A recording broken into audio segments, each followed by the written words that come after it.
Avtomexanika Toshkent ko'rgazmasining doirasida avtobiznes ichki tomoni, tajriba, insaytlar va prognozlar nomli ekspertlar paneli bo'lib o'tdi. Tadbir O'zbekiston Avtomobil biznes assotsiatsiyasi ko'magida tashkil etildi va avtomobil sohasining yetakchi mutaxassislarini bir joyga to'pladi. Asosiy spiker Shuhrat Fattaxovich Yusupov, O'zbekiston Avtomobil biznes assotsiatsiyasi raisi. U o'z chiqishida mamlakat avtomobil sanoatining hozirgi holati, bozor o'sish dinamikasi va sohadagi asosiy muammolar haqida gapirdi. Shuningdek, O'zbekiston Avtobiznes assotsiatsiyasi raisi Shuhrat Yusupovga O'zbekiston avtosanoati rivojlantirish strategik yo'nalishi, uning harakati va kelajagi haqida savol berdik va quyidagi javobni oldik.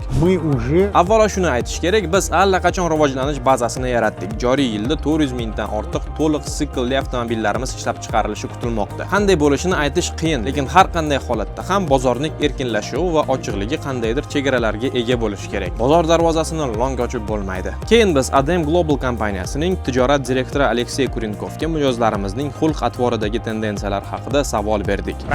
Avvallari mijoz mashinasini tezroq olishni kutgan edi. U nima uchun mashinasini yuvdingiz, g'iloflarni, selofanlarni yechdingiz, shunga hayron bo'lardi. Hozir esa mijozlar talabchanroq. Agar sizdan mashina sotib olsam, menga qanday sovg'a qilasiz deb so'raydi. Bozor mijoz tomoniga qarab kengayadi va bu yaxshi, chunki bu butun tarmoq xizmatining o'sishi va rivojlantirishini rag'batlantiradi. Shundan so'ng biz dilerlik tarmog'i rivojlanish direktori Aleksandr Istomindan O'zbekiston ikkilamchi bozor muammolari haqida so'radik. U quyidagicha javob berdi.